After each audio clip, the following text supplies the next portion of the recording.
Olá, pessoal! Hoje a correção é da página 87 e 88 da nossa apostila do quarto bimestre e depois nós vamos para a lição de casa da página 150 até a 152. Então vamos começar? Aqui na página 87 nós temos o desafio final. Esse desafio final, como nós estamos em aula remota, como que aconteceu?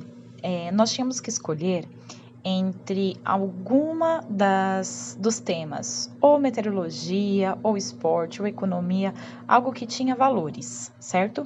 Porque nós iríamos fazer uma tabela e depois da tabela nós iríamos fazer um gráfico cartesiano sobre os valores. Vocês já sabem o que é um gráfico cartesiano, porém, pode ser que pelo nome vocês fiquem um pouco confusos, mas quando vocês olharem, vocês vão entender melhor, ok? Então, eu escolhi o esporte, tá? Então, essa tabela aqui foi uma tabela, ela não está atualizada, certo? Porque já houve outros jogos, tal, na semana. Então, eu peguei a tabela do esporte, do campeonato do Brasileirão da Série A, temporada agora de 2020, que termina em 2021. Então, aqui, primeiramente, na página 87, nós fizemos o quê? Nós vamos fazer a tabela.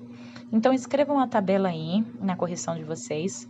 Porém, vocês não precisam desenhar os símbolos dos clubes, tá? Vocês podem só colocar ali, ó. Esses números que estão na frente, 1, 2, 3, 4 e 5, é a colocação, tá? De cada clube. Então, primeiro lugar, Internacional. E aquele PTS ali são os pontos. Então, em primeiro lugar está o Internacional com 36 pontos. Em segundo, o Atlético com 35. Em terceiro, o Flamengo também com 35. O São Paulo em quarto lugar com 33. E em quinto lugar, o Fluminense com 32 pontos, tá? Então, aí, primeiramente, a gente fez uma tabela. Uma tabela seria o quê? O nome um embaixo do outro, suas colocações uma embaixo da outra, 1, 2, 3, primeiro lugar, segundo lugar, terceiro lugar, quarto lugar, quinto lugar e a pontuação, tá? Então, tudo bem. Então, a primeira aí a gente fez a tabela de esporte. Agora, nós vamos para a página 88 fazer o nosso gráfico cartesiano. O gráfico cartesiano, aqui na página 88, nada mais é do que um número X, que no nosso caso vai ser a colocação dos clubes, vai se encontrar com o número Y, que no nosso caso vai ser a pontuação dos clubes, ok? Então, a primeira coisa que eu vou pedir para vocês fazerem na página 88 é só colocar o título, primeiramente, do gráfico, que eu vou ampliar a imagem para vocês enxergarem melhor como que a gente faz essas colocações, tá? Então, o título lá, Campeonato do Brasileirão Série A. Aqui ao lado, eu coloquei novamente a nossa tabela, que é referente a essa tabela que nós vamos fazer o nosso gráfico. Lembrando, primeira posição, Internacional, segundo Atlético, terceiro Flamengo, quarto São Paulo, quinto Fluminense, tá? E ali as pontuações. Então, ampliei a imagem. Para que o de vocês não fique tão apertadinho, tá? Porque o meu, como ampliei, não parece que está. Mas para que o de vocês não fique tão apertadinho, estão vendo que eu pulei um quadrado grande e fiz o número? Então, vão pulando de 2 em 2. Então, pule 2 quadrados grandes e coloquem o número, por favor, que eu acho que fica melhor para vocês conseguirem depois fazer as separações. Então, observe que aqui embaixo eu coloquei as posições do clube. Primeiro lugar, segundo lugar, terceiro lugar, quarto lugar e quinto lugar. E aqui ao lado esquerdo eu coloquei as pontuações, só que eu fui contando de 10 em 10. Também pulem 2 quadradinhos para ficar mais fácil, para no meio vocês colocarem o tracinho. Então, eu fui lá, 10, 20, 30, 40, 50. Então, observem, todos os clubes, eles estavam na pontuação na casa dos 30. Então, eu vou lá onde está o número 30 e vou fazer os tracinhos. Por quê? Porque o primeiro clube, que é o Internacional, ele estava com 36 pontos. Então, conta os meus tracinhos. 1, 2, 3, então seria o quê? 31, 32, 33, 34, 35, 36. Então, faça uma reta do número 36, aonde ele vai se encontrar com a posição número 1. Então, desce lá. Tente fazer o mais reto possível, por isso que vocês têm as linhas, tá? A mesma coisa vocês vão fazer na posição número 2, que está com 35 pontos. Então, observem lá, vou contar os tracinhos. Vocês também vão ter que desenhar os tracinhos. 31, 32, 33, 34 e 35. Então, ó, sigo uma reta, ligo 35 na posição 2. Mas lembra que a minha posição número 3 também tinha 35 pontos? Se está com dúvida, volta na página e na tabela. Então, olha lá, segue a risca um pouquinho mais adiante e faça com que ela também encontre com o terceiro colocado, tá? E aí, o quarto colocado está com 33 pontos. Então, conta lá, 31, 32, 33. Então, segue a reta. E em quinta posição, 32 pontos. Então, segue lá. 30, 31, 32. E segue até a posição número 5, ok? Então, isso aí é um gráfico cartesiano, onde o número x, que no nosso caso foi as colocações, se encontram com o número y, que no caso aqui foi a nossa pontuação. Então, tranquilo, né? Então, só isso na tarefa da página 87 e 88. Vamos para as lições de casa, página 150. Então, nosso primeiro desafio na lição de casa é o seguinte: a gente tinha que resolver essas multiplicações e arrumar os resultados em ordem crescente. O próprio nome já diz, ordem crescente. Ela está crescendo, então é do menor para o maior. Então, observe aí que eu coloquei uma lista lá embaixo, do menor para o maior. Então, observem que 28 centésimos é menor que 396 milésimos. Mas por que, professora? Lembra que quando não tem número, eu coloco o zero? Então, vou dar um exemplo para vocês. Então, observe. 28 centésimos, quando não tem o número, eu acrescento o zero. Então, eu vou ficar com 280 milésimos. 280 milésimos é menor que 396 milésimos. Por esse motivo, essa é a regra. Primeiro número, que é o menor, 28 centésimos, depois 396 milésimos, depois 997 milésimos. Aí vai acontecer a mesma coisa lá, ó.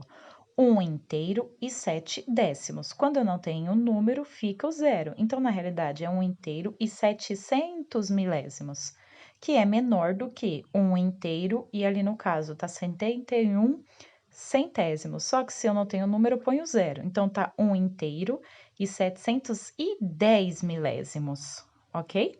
Então, a mesma regra. Então, da ordem crescente é esta. Na página 151, nós temos outro problema, preste atenção. A maior parte dos robôs desenvolve as atividades descritas no gráfico abaixo. Então, olha o gráfico. 25% trabalham com manipulação, 5% na montagem, 20% em pintura e 50% em sondagem. Tranquilo, vamos continuar o problema. Uma pesquisa relacionada ao trabalho robótico em fábricas de automóveis coletou o seguinte dado: estão em operação cerca de 15 mil robôs nas fábricas participantes da pesquisa. Então, foram 15 mil robôs no total que fizeram parte dessa pesquisa. Observando o gráfico, qual a quantidade de robôs aplicados na atividade de pintura? Então, apenas em pintura. Qual é a quantidade de robôs? Lembrando, olhando para o gráfico, a pintura, a quantidade de robôs é 20%. Então, eu preciso saber quanto é 20% do total dos robôs que fizeram parte da pesquisa, que no caso foi 15 mil. Primeira coisa que eu faço, eu pego os 20%, a porcentagem, e transformo em fração. O próprio nome já diz. Olha a continha ali ao lado que eu fiz. 20%. Pronto, transformei em fração. Agora é só seguir a regra da fração. Divide pelo de baixo, multiplica pelo de cima.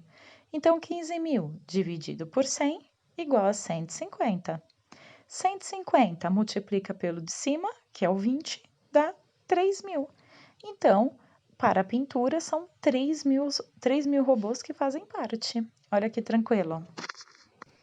Na página 152, olha esse problema. Não está difícil também.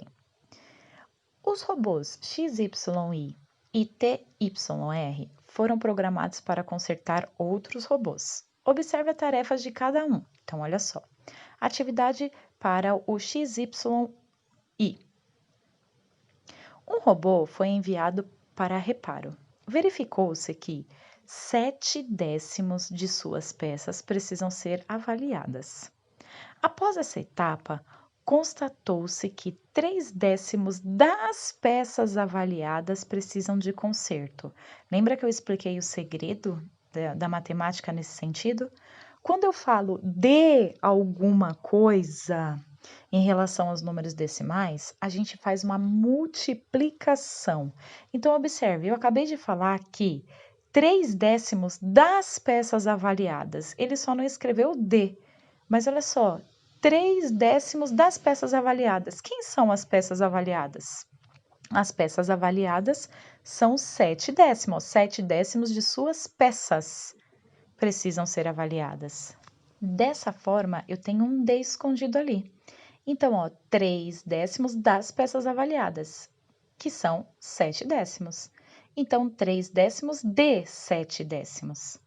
Qual o total das peças que precisavam de conserto em relação ao robô completo? Então, eu vou fazer uma multiplicação. 7/10 vezes 3/10 para descobrir o total das peças. Então, eu vou ter aí um total de 21 centésimos. Olha que tranquilo. Vamos ver o próximo problema, o 4, também na página 152. Atividade para o TYR. Na placa frontal do robô, ao lado, para cada 20 pecinhas instaladas, haverá 5 chips. Se os chips serão 15, quantas são as pecinhas? A gente já fez um problema bem parecido com esse. Então, preste atenção na lógica. A cada 20 pecinhas são instaladas 5 chips. Então, 20 pecinhas, 5 chips. Então, observe aqui do lado esquerdo. 20 pecinhas, 5 chips. Eu tenho que chegar no total de 15 chips. Então, 20 mais 20 é 40. Se é 40, eu tenho 10 pecinhas, porque 5 mais 5 é 10. Tá, mais 20 pecinhas dá no total de 15 chips. Então, olha só, eu vou ter, então, no total, 60 pecinhas. Bem tranquilo essa, né, pessoal? Bem, então, por hoje é só. Obrigada por assistirem. Qualquer dúvida, pode me procurar via Agenda Edu. Até mais!